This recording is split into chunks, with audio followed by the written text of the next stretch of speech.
Greetings, my name is Rudimentary Rob. Welcome back to my Raft series. Today we start our big journey in the big city. So, find yourself something comfortable to hide behind and let's get this little adventure underway.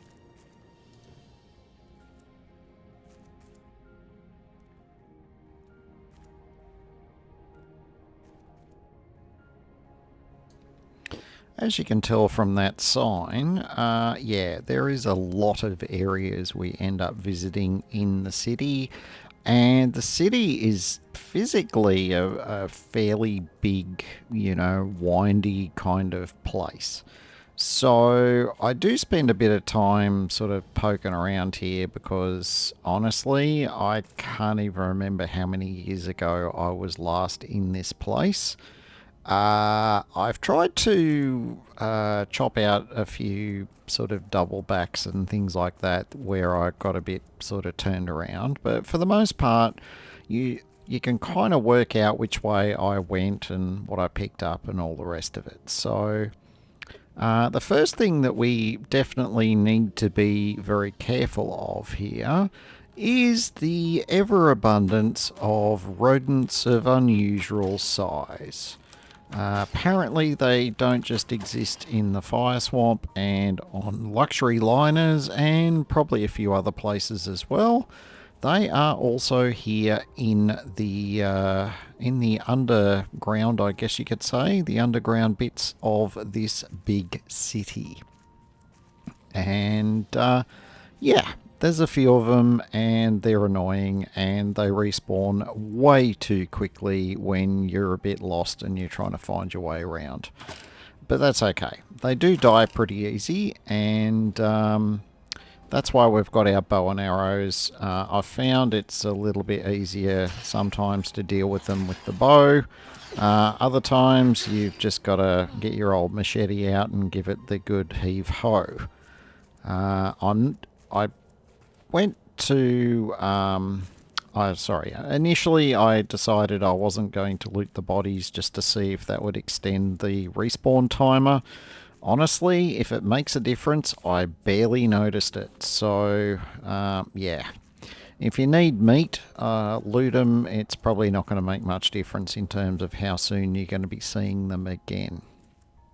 Now, the first bit in amongst this labyrinth of corridors is we need to make our way to firstly here, which is the generator and the crane. Now, that location isn't ready for us just yet. We actually need 3 generator pieces. Now, one of them is just around this corner, just past this rat. One of them is in the cafeteria. It's in the kitchen. That was one of the things that I sort of missed that area and had to come back to it, but I'll cover that when we get up to that bit. And the other piece I'm struggling to remember, but we'll stumble across it in due course. But that's the first puzzle pieces that you need as part of the journey through the city. Let's see how we get on with locating them.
Captain Tully ordered us to push the engines to their limits. We're trying to outrun a fleet of rafts or something. It's going to overheat the reactor. I sent a message up the tower. Tully doesn't care. I hope you're faring better, Hannah. Much better. Yeah, that was a bit where I missed the side room off the cafeteria, but don't worry, we'll be back to check on that one in a little bit. We're just going to have a bit more of a look around here just to see if there is any other little treasures that we can come across. And yeah, try and figure out where that third generator piece is. I'm still scratching my head here trying to remember where I found it.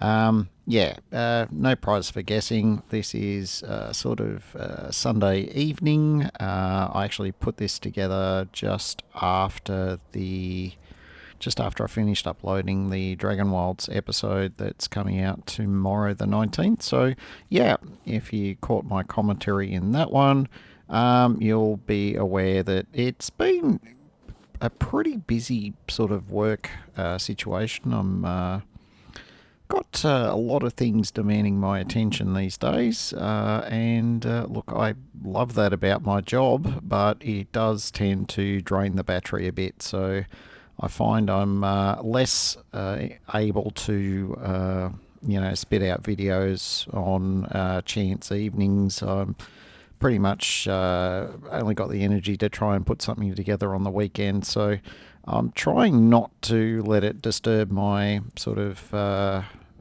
posting schedule, but at this stage I think it's pretty reasonable to assume probably within the next week or two you may see a couple of the series sort of drop off to being maybe once a fortnight or once a month. But look, I'll put out a post if that's going to end up happening. For the moment though, still getting some content up there, and if you're enjoying it, please remember to give me a thumbs up, and to look, if you want to leave a comment as well, I certainly wouldn't be against that.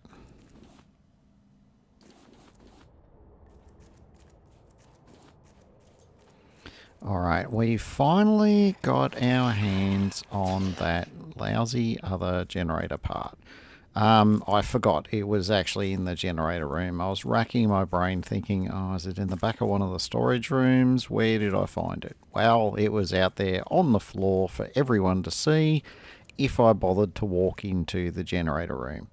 Anyway, we've equipped the missing generator parts, so there's 3 of them we've plugged in. Now, this is a bit of a puzzle. It's one of these, you've got to move the containers around so that the lines on them, so the lines represent the available path that you can take.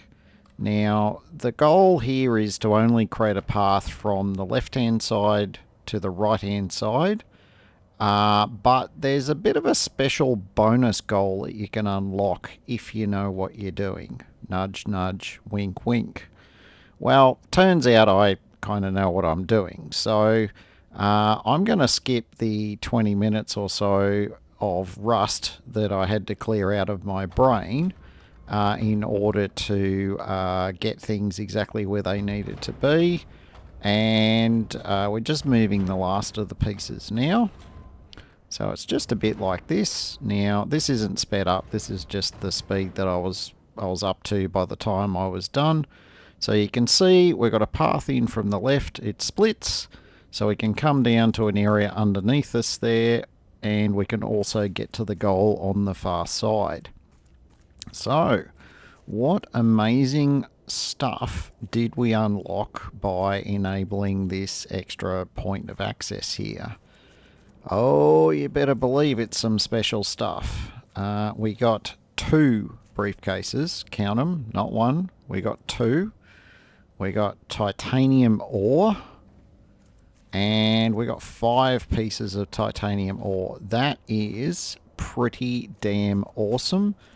We got ourselves a spare machete plus whatever was in those briefcases. So that room, if you can, line all of the boxes up in the right way so you can get access to that room, that is very special and definitely worth the effort. So, we're through there now. We've got ourselves a blueprint and The a engines were note. done. People upstairs are already upset about the extreme rationing. Now we're at the mercy of the waves. And those rafts on the horizon are coming closer by the hour. I'm sealing up the reactor now. I don't care what Captain Tully says. I really could have used you here, Hunter.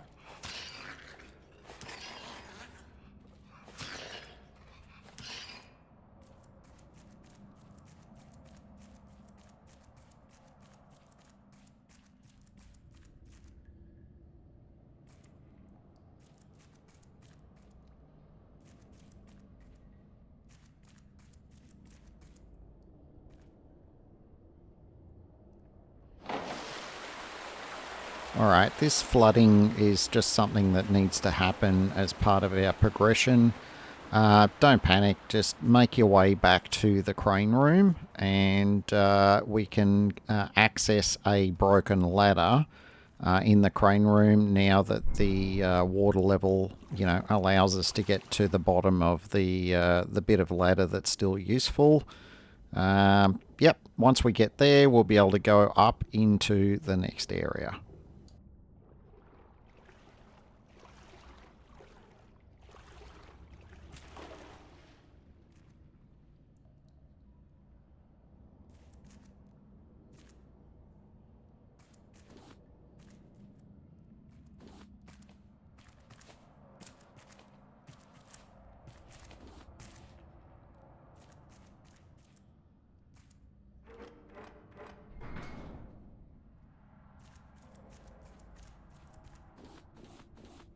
They're screaming upstairs.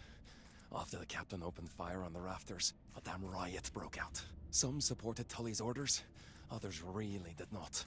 A smaller raft made its way into the water entrance. But there was only a kid on board. His parents were sick, I think. Poor boy isn't saying much. Tangaroa's a lost cause. We're getting out of here.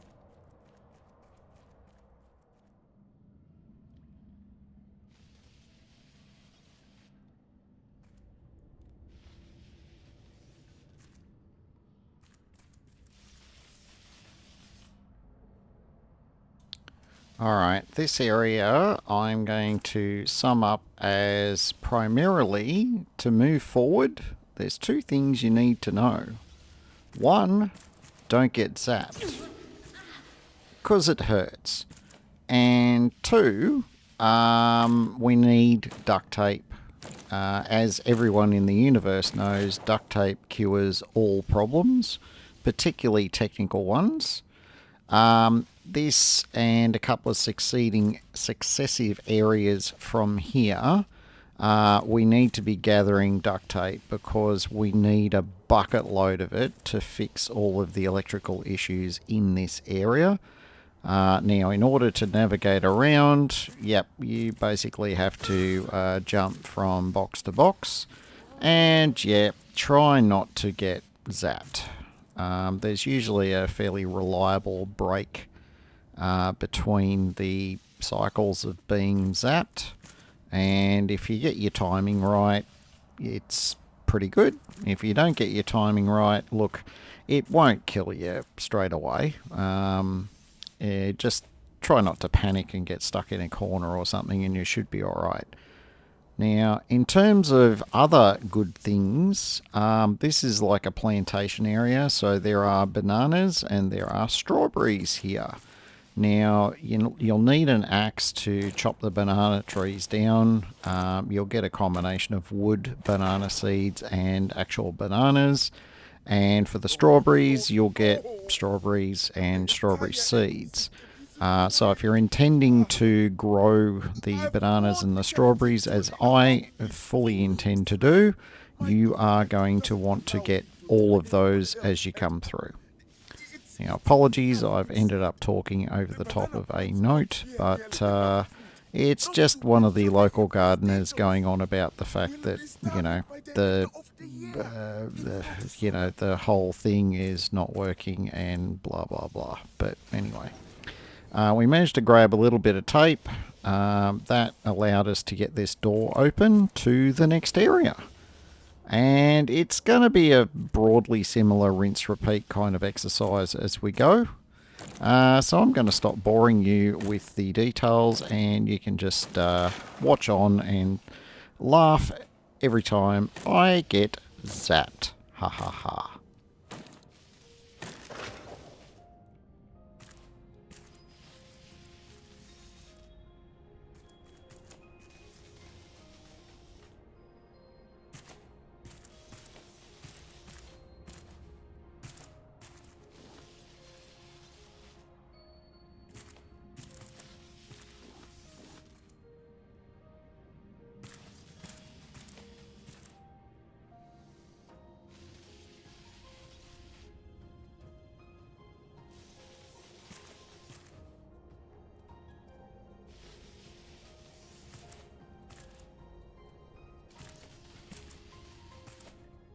Things have gone quiet.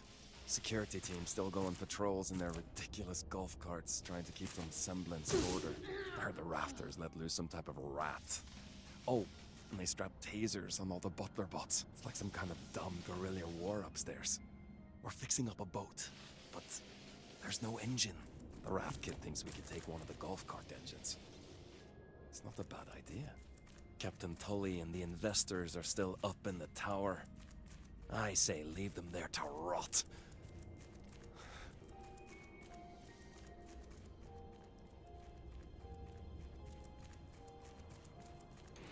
Alright, it was pretty evident that there was a useful amount of duct tape down in that plantation area, but there definitely wasn't enough to fix all of the things that we needed to fix down there. And that's because we're going to end up searching for duct tape all through the city to eventually finish repairing all the bits and pieces that we need to repair down here in the plantation. Now, the city, as I've indicated all the way through this episode, is massive, and we are definitely not in any sort of a position to be able to cover it all in one episode. Don't worry, it will be a string of episodes. I don't think... look, I'm a little rusty on how long things take, but I'm reasonably sure I'm not going to be able to get all of it, indeed all of what's left, into a single episode. I have a feeling this one's going to be a bit of a series all of its own. So, yep, stay tuned for all of those bits. I'm just going back through the plantation just to make sure I didn't miss any of the duct tape, and I definitely haven't. So I think it's safe to assume at this stage that our next goal is to go up into the city and see what kind of chaos we can encounter and or inflict as part of our efforts in the rest of Tangaroa.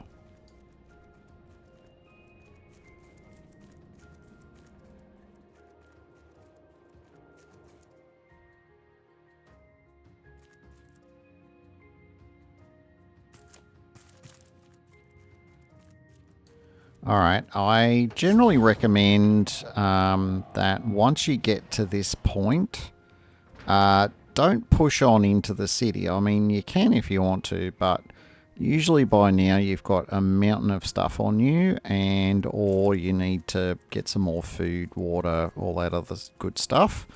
Look, you could be super mega efficient, and if you are, well done, but for us mere mortals, this is usually a good opportunity to just do a bit of a restock. Now, if you come back around the outside edge of the city, you'll find there's these massive doors. You won't need to come very far to get the door and the ramp that takes you back to, as you can see, the entry point. So what we're going to do, we're going to run back over to the raft and we're going to relocate it onto the bottom of that ramp so that we're in a better position at the start of the next episode when we will start our explorations of the buildings in Tangaroa. Now, until then, we've reached the end of this episode. If you've enjoyed it, don't forget to give me a thumbs up and to consider subscribing if you're not already subscribed. Until next time, my name is Rudimentary Rob. Thank you very much for watching, and make sure you have yourself an absolutely fantastic day.